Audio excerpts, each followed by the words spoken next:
മാലദ്വീപിലെ വിവിധ സ്കൂളുകളിലേക്കുള്ള teachers interview വരുന്ന May മാസം ഫസ്റ്റ് വീക്കോടുകൂടെ കണ്ടക്ട് ചെയ്യുന്നുണ്ട്.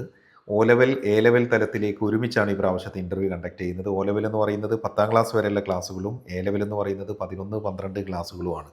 ഒ ലെവലിലേക്ക് ഏകദേശം 11 വിഷയങ്ങളാണ് ഇൻ്റർവ്യൂ കണ്ടക്ട് ചെയ്യുന്നത്. എ ലെവലിലേക്ക് 14 വിഷയങ്ങളും. എ ലെവലിലേക്കാണെങ്കിലും ഒ ലെവലിലേക്കാണെങ്കിലും അപ്ലൈ ചെയ്യാൻ വേണ്ട ക്വാളിഫിക്കേഷൻ ഡിഗ്രിയാണ്. ബി എഡ് മാൻഡാറ്ററി അല്ല. അതുപോലെ സ്പെഷ്യൽ എഡ്യൂക്കേഷനും സൈക്കോളജിക്കും അതിൻ്റെ റിക്വയർമെൻറ്റ്സിൽ ചെറിയ വ്യത്യാസമുണ്ട്. അത് ഞാനിവിടെ കൊടുത്തിട്ടുണ്ട്. അതുപോലെ തന്നെ 2 തലത്തിലും സാലറിയും സെയിം ആണ്. അതുകൊണ്ട് തന്നെ പലരും ചോദിക്കാറുണ്ട് ഏത് ലെവലിലേക്കാണ് അപ്ലൈ ചെയ്യാൻ നല്ലത് എന്നുള്ളത്. ഞാൻ സാധാരണ സജസ്റ്റ് ചെയ്യാറുള്ളത് നിങ്ങളുടെ സബ്ജക്റ്റ് ഒ ലെവലിലും എ ലെവലിലും ഉണ്ടെങ്കിൽ ഒ ലെവലിൽ കൊടുക്കുക എന്നുള്ളതാണ്.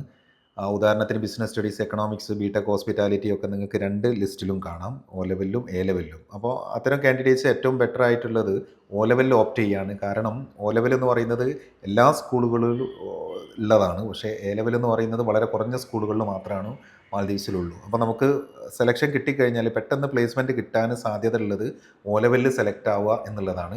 എന്നാൽ വളരെ കുറഞ്ഞ വിഷയങ്ങൾ എ ലെവലിൽ മാത്രം ഉള്ളതുണ്ട്. ഉദാഹരണത്തിന് മാത്സ്, കമ്പ്യൂട്ടർ സയൻസ്, അതുപോലെ സ്റ്റാറ്റിസ്റ്റിക്സ്, സൈക്കോളജി. അതുപോലെ ഇവിടെ കൊടുത്തിട്ടുള്ള വിഷയങ്ങൾ പലർക്കും കൺഫ്യൂഷൻ ഉണ്ടാവാം. ഉദാഹരണത്തിന് ഒ ലെവലിൽ ഒരു ബിടെക് ഹോസ്പിറ്റാലിറ്റി ഉണ്ട്. ആർക്കാണ് അത് അപ്ലൈ ചെയ്യാൻ പറ്റുക, എന്ത് വിഷയമാണ് അതിൽ പഠിപ്പിക്കേണ്ടി വരിക എന്നുള്ളതൊക്കെ പലരും ചോദിക്കാറുണ്ട്. അത് ട്രാവൽ ആൻഡ് ടൂറിസവുമായി ബന്ധപ്പെട്ട ഒരു പേപ്പറാണ് പഠിപ്പിക്കേണ്ടി വരിക. ട്രാവൽ ആൻഡ് ടൂറിസത്തിൽ ഡിഗ്രി കഴിഞ്ഞവർ, അല്ലെങ്കിൽ MBA കഴിഞ്ഞവർ, BBA കഴിഞ്ഞവർക്കൊക്കെ ഹാൻഡിൽ ചെയ്യാൻ പറ്റുന്നൊരു പേപ്പറാണ്. അതൊരു ജനറൽ പേപ്പറാണ്.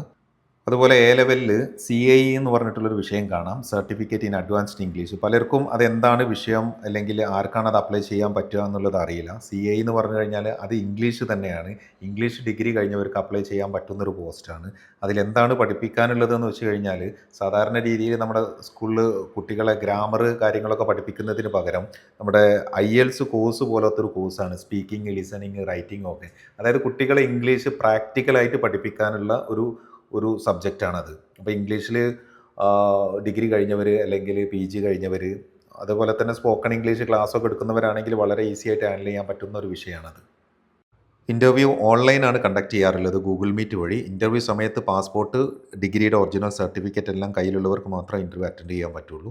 ഓരോ കാൻഡിഡേറ്റിനും 5 മിനിറ്റ് മുതൽ 15 മിനിറ്റ് വരെ എടുക്കാറുണ്ട്. പ്രധാനമായിട്ട് നമ്മുടെ കമ്മ്യൂണിക്കേഷൻ സ്കില്ല്, സബ്ജക്റ്റ് നോളജ്, അതുപോലെ ജനറൽ നോളജ് ഭാഗങ്ങളൊക്കെയാണ് അവർ ചെക്ക് ചെയ്യാറുള്ളത്. ആ ഒരു സമയത്ത് നമ്മൾ എങ്ങനെയാണോ പെർഫോം ചെയ്യുന്നത് അതിൻ്റെ അടിസ്ഥാനത്തിലാണ് അവർ സെലക്ട് ചെയ്യാറുള്ളത്. അല്ലാതെ നമ്മുടെ ക്വാളിഫിക്കേഷനോ അല്ലെങ്കിൽ എക്സ്പീരിയൻസിൻ്റെ ബേസിലല്ല. അപ്പോൾ താല്പര്യമുള്ളവർക്ക് എത്രയും പെട്ടെന്ന് കോൺടാക്റ്റ് ചെയ്യാവുന്നതാണ്. ആപ്ലിക്കേഷൻ ഫോം സബ്മിറ്റ് ചെയ്തവരിൽ നിന്ന് ഷോർട്ട് ലിസ്റ്റ് ചെയ്യപ്പെടുന്നവർക്ക് മാത്രമാണ് ഇൻ്റർവ്യൂ അറ്റൻഡ് ചെയ്യാൻ പറ്റുള്ളൂ. അപ്പോൾ കൂടുതൽ വിവരങ്ങൾക്ക് ഈ നമ്പറിൽ കോൺടാക്റ്റ് ചെയ്യാവുന്നതാണ്.